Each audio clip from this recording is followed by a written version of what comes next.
Bismillahirrahmanirrahim. Assalamualaikum warahmatullahi wabarakatuh. Alhamdulillah. Alhamdulillahilladzi hadana bi'abdihil mukhtari man da'ana ilaihi bil izni wa qad nadana labbaika ya man dallana wa hadana. Allahumma salli wa sallim ala sayyidina Muhammadin nuri kasari wa madrikal jari wajma'na bihi fi kulli atwari wa ala alihi wa sahbihi ya nur. Qalu subhanaka la ilma lana illa ma 'allamtana innaka antal alimul hakim. Rabbi shrah li sadri wa yassir li amri wahlul 'uqdatam min lisani yafqahu qawli. Rabbi zidna ilma warzuqna fahma. Bismillahirrahmanirrahim. Nawaitu at-ta'alluma wa ta'lim wa tadhakkura wa tadhkir wal naf'a wal intifa' wal ifada wal istifada wal hatha ala tamassuk bi kitabillah wa sunnati rasulih wad du'a ilal huda wad dalalah alal khair ibtigha'an wajhillah wa mardatihi wa qurbihi wa sawabihi subhanahu wa ta'ala. Puja puji syukur kita panjatkan kehadirat Allah Jalla Jalaluhu wa ta'ala fil ula, yang mana pada malam ini akhir-akhir bulan Safar yang Allah masih beri kesempatan berkumpul di sebuah majlis yang mudah-mudahan majlis ini diberkahi oleh Allah Subhanahu wa taala dan tidak keluar dari majlis ini kecuali Allah Subhanahu wa taala mengabulkan daripada hajat-hajat kita. Allah permudah daripada urusan-urusan kita dan mudah-mudahan Allah Subhanahu wa taala kumpulkan kita di yaumil qiyamah bersama Nabi Muhammad sallallahu alaihi wasallam, yang mana Nabi Muhammad sallallahu alaihi wasallam menyatakan zayyinu majalisakum bis salati alayya fa inna salatakum alayya nurun lakum yaumal qiyamah. Akhrajahu ad-Dailami fi Musnadil Firdaus an Ibn Umar radhiyallahu taala anhuma. Zainu majalisakum bisolati alayya. Perindahlah, hiasilah majlis-majlis kalian, tempat-tempat duduk kalian dengan bersolawat kepadaku. Fa inna solatakum alayya nurun lakum yaumal qiyamah. Sesungguhnya selawat yang engkau lantunkan kepadaku akan menjadi cahayamu nanti di hari kiamat. Akhrajahu ad-Dailami fi Musnadil Firdaus, dikeluarkan oleh Imam ad-Dailami di dalam Musnad al-Firdaus, diriwayatkan oleh Sayyidina Ibn Umar radhiyallahu taala anhuma. Jadi orang-orang yang hadir di majlis, yang senantiasa kita menghiasi majlis-majlis kita, tempat-tempat duduk kita, tempat biasa kita duduk dengan selawat kepada Nabi Muhammad SAW, menjadi simbol nanti di yaumil qiyamah bermuka wajahnya terang asar daripada salawat kepada Nabi Muhammad sallallahu alaihi wasallam. Ayolah hadirin yang dirahmati Allah, salawat dan salam begitu juga kita sampaikan ke haribaan junjungan Nabi besar kita Rasulullah Sayyidina Muhammad sallallahu alaihi wasallam. Mudah-mudahan kita selaku umatnya senantiasa selalu mengikuti daripada ajarannya, melaksanakan daripada sunnah-sunnahnya dan dapat memperbanyak berselawat kepadanya. Amin Allahumma amin. Dan juga kita doakan orang tua Al-Fagir Al-Habib Rusdi bin Nurdin bin Yahya beserta walidati Syarifah Azizah binti Abdurrahman Barakbah, dan juga Al-Habib Ali bin Abdurrahman Barakbah yang masih dalam pemulihan. Mudah-mudahan semua orang tua Al-Fagir dan orang tua kita semua diberikan kesehatan oleh Allah Subhanahu wa taala, dilapangkan rezekinya, dipanjangkan umurnya, dimudahkan segala urusannya. Amin Allahumma amin. Juga saudara-saudara Al-Fagir tercinta Habib Hussein bin Yahya, Habib Hanif, tak lupa juga ada Habib Salman bin Syahab, dan wabil khusus kepada hadirin hadirat, muslimin muslimat, mukminin mukminat yang hadir ke majlis ini. Mudah-mudahan hajat-hajat kita semua dikabulkan oleh Allah Subhanahu wa taala. Urusan-urusan kita semua dipermudah oleh Allah Subhanahu wa taala, dibukakan daripada pintu-pintu kemudahan oleh Allah Subhanahu wa taala, dilapangkan daripada rezeki-rezeki kita. Amin ya rabbal alamin. Alhamdulillah. Nanti kita belajar sedikit aja singkat karena minta keridhoannya untuk pada hadirin hadirat sekalian untuk sama-sama nanti habis ini kita baca Yasin. Kemudian kita membaca tahlil, tahmid dan doa untuk Jidah Al-Fakir, nenek Al-Fakir, yaitu ibunda dari Aba Al-Fakir, Syarifah Rahmah binti Muhammad Ali Drus, yang meninggalnya pada tanggal 27 Safar, 27 Safar, ya, pas sekalian malam Selasa ini. Dan insya Allah mudah-mudahan Allah kasih mudah semua, malam Selasa depan baru kita bikin acara Maulid Nabi Muhammad sallallahu alaihi wasallam. Hadirin yang dirahmati Allah Subhanahu wa taala, kita masuk ke dalam hadis ke-25. Hadis ke-25. Ini hadisnya pendek tapi mantep. Enggak ada hadis yang enggak mantep, semuanya mantep. Qala Rasulullah sallallahu alaihi wasallam, raka'atul fajri khairun minad dunya wa ma fiha. Rawahu Tirmidzi. 2 rakaat salat fajar lebih baik daripada dunia dan seluruh isinya. Allahumma shalli wa sallim ala sayyidina Muhammad wa ala ali sayyidina Muhammad. 2 rakaat dalam sekali salat, yaitu seperti salat sunnah yang biasa ya. 2 rakaat dalam sekali salat, sebagaimana kayak salat biasa, rukuknya, sujudnya dan lain sebagainya. Dan yang dimaksud di sini adalah sholat sunnah qobliyah sebelum sholat subuh. Meskipun di situ dibilang rakaatul fajar. Niatnya boleh qobliyah subuh atau kita niat usoli sunatan rakaatul fajar boleh, atau usoli sunnah qobliyah subuh rakaatain lillahi ta'ala boleh. Yang jelas para ulama banyak sepakat bahwasanya rakaatul fajar ini adalah sholat sunnah qobliyah subuh. Yang masuk waktunya terhitung dari terbitnya fajar shadiq sampai terbitnya matahari, sampai waktu habisnya sholat subuh. Fajar ini ada 2. Kan alamat masuk ke subuh adalah tulu'ul fajar shadiq. Masuk waktu subuh adalah terbitnya matahari yang shadiq. Terbitnya fajar yang shadiq. Ada fajar yang sungguhan, ada fajar yang tipuan. Artinya ada yang sudah matang menjadi masuk waktunya fajar subuh, ada yang belum matang masuk waktunya subuh. Ada istilahnya ada fajar shadiq, ada fajar kadzib. Ada fajar yang udah masuk waktu, benar-benar waktu sholat, ada kadzib. Kalau baru fajar kadzib, belum masuk fajar shadiq, maka belum masuk waktunya subuh. Dan juga belum waktu masuk qobliyah subuh. Belum masuk waktu subuh, gimana mau qobliyah subuh? Makanya ada 2. Dan di sini dijelaskan secara kualitatif. Fajar shadiq merupakan cahaya yang sifatnya tipis. Fajar shadiq ya, cahaya yang sifatnya tipis berkedudukan horizontal terhadap ufuk dan kian bertambah terang seiring waktu.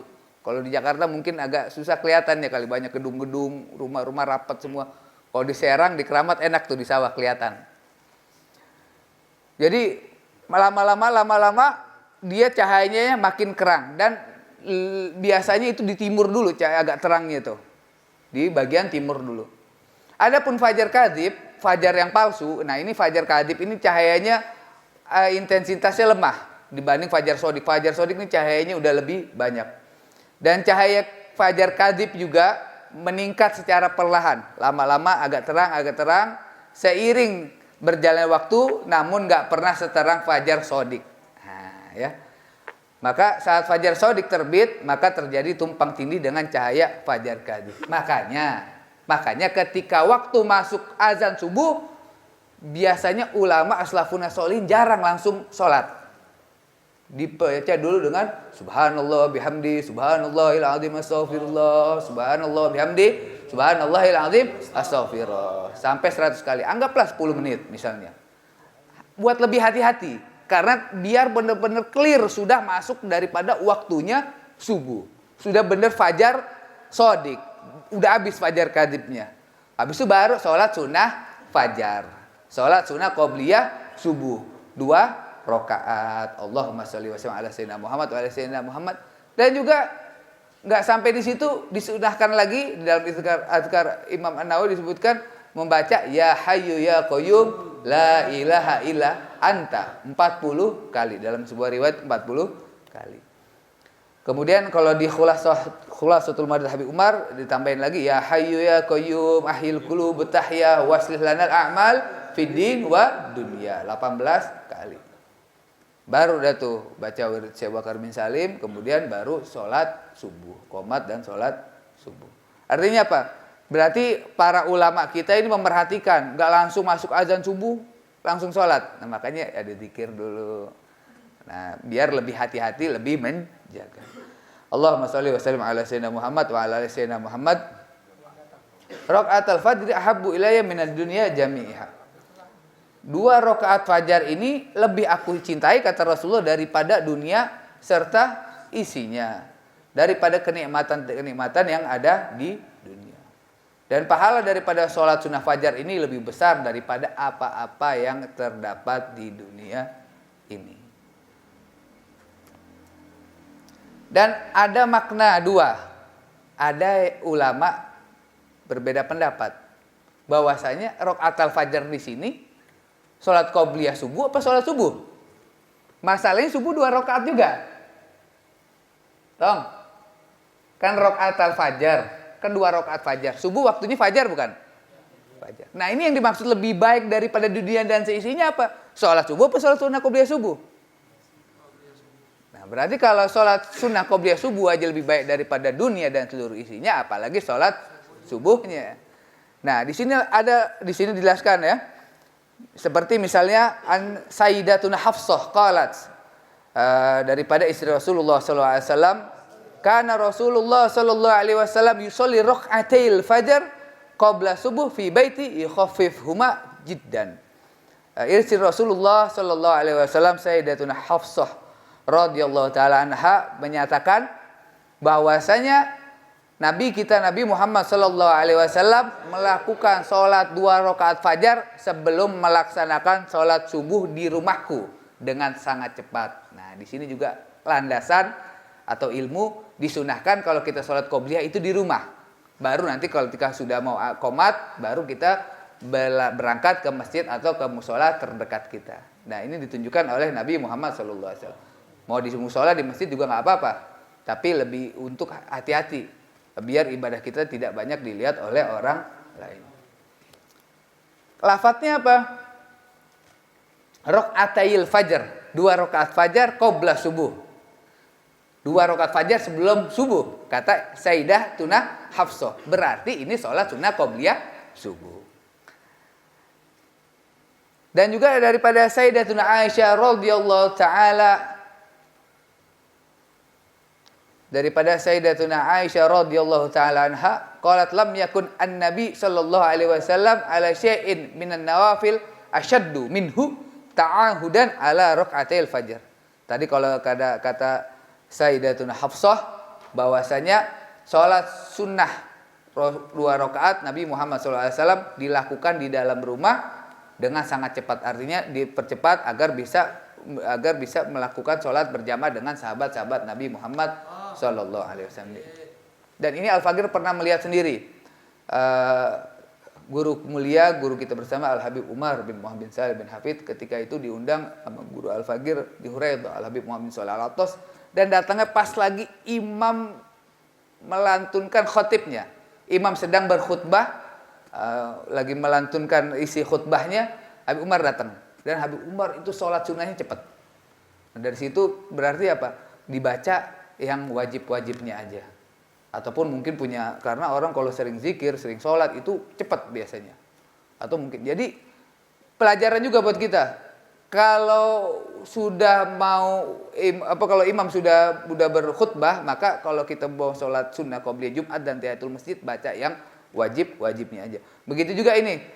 Begitu juga kita sholat sunnah. Kalau waktu sholatnya sudah mau habis, maka sholat sunnah qobliyahnya juga jangan dilama-lamain. Khawatir nanti keluar daripada waktu. Kalau sholat Jumat, memang pentingnya Jumat ini kan kita mendengarkan isi khutbahnya. Nabi Muhammad sallallahu alaihi wasallam belum pernah dalam melakukan sholat sunnah lebih diperhatikan daripada 2 rakaat fajar ini. Nabi Muhammad sallallahu alaihi wasallam tidak pernah memerhatikan, artinya jarang tinggal atau tidak pernah tinggal, peduli banget. Makanya di sini pahalanya, ganjarannya sangat besar. Nah, berarti yang sangat diperhatikan oleh Nabi Muhammad SAW begitu juga kita umatnya harus memperhatikan apa yang diperhatikan oleh Rasulullah, menyayangi apa yang disayangi oleh Rasulullah, mengikuti apa yang diinginkan oleh Rasulullah sallallahu alaihi wasallam. Tadi lafaz yang pertama 2 rakaat fajar sebelum melaksanakan subuh di rumah. Berarti 2 rakaat fajar sebelum melakukan subuh. Berarti fajarnya termasuk sholat sunnah qobliyah fajar. Dan ini juga tadi apa? Nabi SAW belum pernah melakukan sholat sunnah lebih diperhatikan. Nah, berarti fajar di sini maksudnya sholat sunnah. Dalam hadis yang lain ada makna sholat fajar yang tidak merujuk pada sholat sunnah. Akan tapi kata-kata fajar merujuknya kepada sholat subuh. Seperti pada hadis yang ini. An Jabir bin Sumrah anna Nabiya sallallahu alaihi wasallam kana idza shallal fajr jalasa fi musallahu hatta tatlu asyamsu hasanan. Nabi Muhammad sallallahu alaihi wasallam diriwayatkan oleh Sayyidina Jabir bin Samrah bahwasanya Nabi Muhammad SAW ketika telah melaksanakan sholat fajar, beliau duduk di tempat sholatnya sampai matahari terbit dengan terang. Nah, kira-kira Rasulullah sholat sunnah qobliyah apa sholat subuh? Sholat sunnah, sholat subuh. Sholat sunnah apa sholat subuh? Nih kita ulangi lagi ya. Diriwayatkan oleh sahabat Jabir bin Samrah bahwa Nabi SAW ketika telah melaksanakan sholat fajar. Nabi ketika telah melaksanakan sholat fajar, beliau duduk di tempat sholatnya sampai terbitnya matahari. Berarti sholat subuh apa sholat sunnah qobliyah subuh?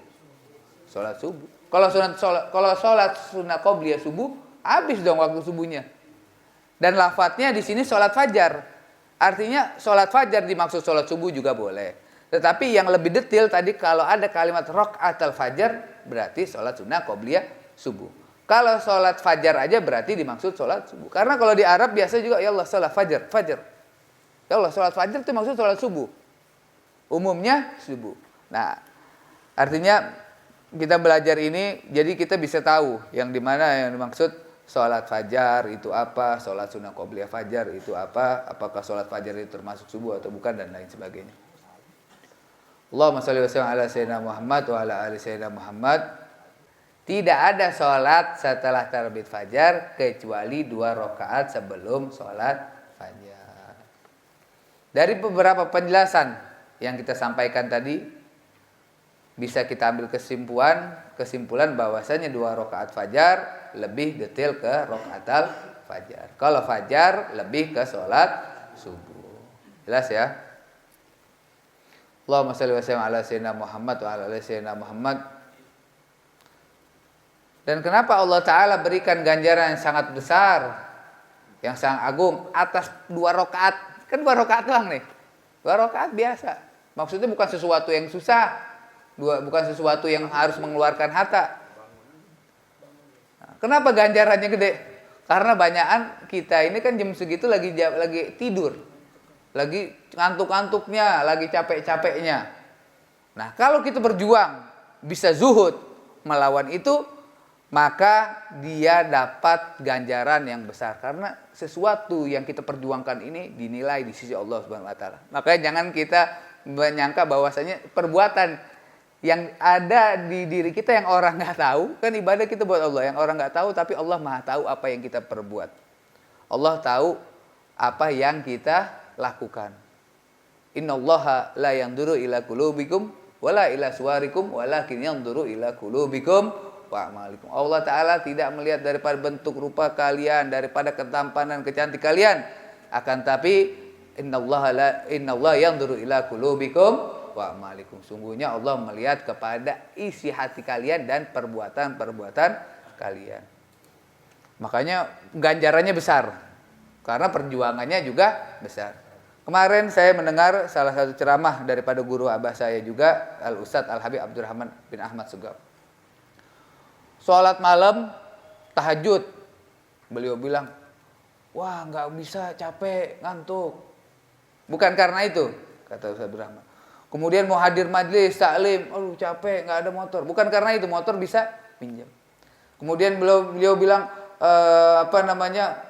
mau sholat ke masjid jauh capek dan lain sebagainya. Bukan karena jauh dan capek, tapi karena di diri kita banyak dosa. Dosa itu yang menghalangi kita untuk melakukan kebaikan. Solusinya apa? Banyak beristighfar kepada Allah Subhanahu Ta'ala. Banyak kita minta ampun sama Allah Subhanahu wa Ta'ala. Makanya kalau kita baca Wirdul Latif minimal 1 kali sehari habis subuh itu ada Sayyidul Istighfar, yang istilahnya itu pentolannya istighfar, jagoannya, pemimpinnya istighfar, yang mana keluar dari lisannya Nabi Muhammad sallallahu alaihi wasallam. Allahumma anta rabbi la ilaha illa anta khalaqtani wa ana 'abduka wa ana 'ala ahdika wa wa'dika mastata'tu a'udzu bika min syarri ma sana'tu abu'u laka bi ni'matika 'alayya wa abu'u bi dzambi faghfir li fa innahu la yaghfirudz dzunuba illa anta. Allahumma shalli wa sallim ala sayyidina Muhammad wa ala sayyidina Muhammad. Artinya banyak kita istighfar, banyak kita berselawat kepada Nabi Muhammad sallallahu alaihi wasallam. Ayyuhal hadirin rahmati Allah Subhanahu wa taala. At-tanbihu ala ahmiyati rakaatil fajr. Ini peringatan buat kita akan pentingnya sholat sunnah fajar. Jangan sampai kita tinggalkan. Mungkin kalau ada yang dari kita masih banyak rezekinya boncos, mungkin suka lewat sholat sunnah fajar. Atau jangan-jangan lewat juga subuhnya 2. Nah, ini jangan kita tinggalin sholat sunnah fajar sepaket dengan sholat subuhnya juga. Allahumma shalli wa sallim ala sayyidina Muhammad wa ala sayyidina Muhammad. Dan juga kita memastikan untuk bisa menjaga, dawamin, harus bisa nih. Kemudian kita di sini dapat kabar gembira bahwasanya orang yang senantiasa melakukan sholat sunnah fajar dengan ikhlas, catatannya dengan ikhlas ya, khairun minad dunya wa ma fiha min mata', lebih baik daripada dunia dan isinya. Allahumma shalli wa sallim ala sayyidina Muhammad wa ala ali sayyidina Muhammad. Sebelum kita tutup, akhil ikhwan, nah ini sedikit aja tambahan ya. Pernah dengar nggak ada kata-kata isyrok, ada sholat sunnah isyrok atau syuruk? Kalau di kalender syuruk kali ya. Ada yang isyrok, ada yang syuruk. Ada sholat sunnah duha. Bedanya apa tuh? Kan ada sholat sunnah duha, ada sholat sunnah isyrok. Bedanya apa? Apa sama? Sama apa beda? Sama. Sama apa beda? Kan misalnya ada orang yang nungguin dari ngikutin Rasulullah sallallahu alaihi wasallam seperti tadi Nabi Muhammad sallallahu alaihi wasallam setelah sholat subuh sampai terbitnya fajar beliau tidak bergeser daripada tempat duduknya sampai terbitnya matahari. Kan udah habis sholat subuh, berarti masuk waktu isyrok.